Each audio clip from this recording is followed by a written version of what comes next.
are the things you want to experience without you asking? Let me give you mine.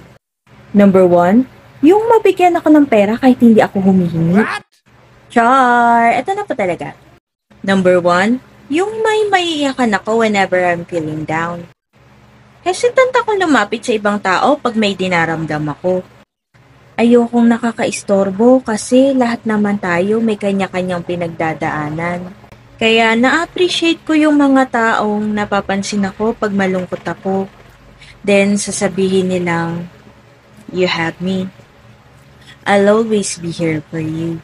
Number 2, yung makasama sa priority list ng isang tao. Hindi naman ako nagdedemand ng VIP treatment. In fact, I hate being the center of attention. But if a person keeps telling me na special ako sa kanya, gusto kong maramdaman kasama ko sa priorities niya. Yung pag magpaplano siya, iniisip niya ako. For me, being loved is being included. Lastly, number 3, yung gagawa ng paraan para makasama ko. Love language ko ang quality time. Kaya natutuwa talaga ako pag nilulook forward ng isang tao na makasama ako.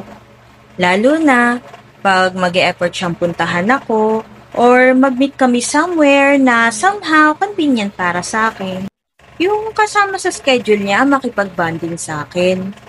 Enough na yun. Diba ang sarap sa pakiramdam na naibibigay yung gusto mo kahit hindi mo hinihingi? Pero in reality, hindi naman laging ganun. Kaya kung may gusto ka, sabihin mo. Pero kung hindi nila kayang ibigay sa'yo, ikaw na mismo ang magbigay sa sarili mo. Pamper yourself with the love you deserve.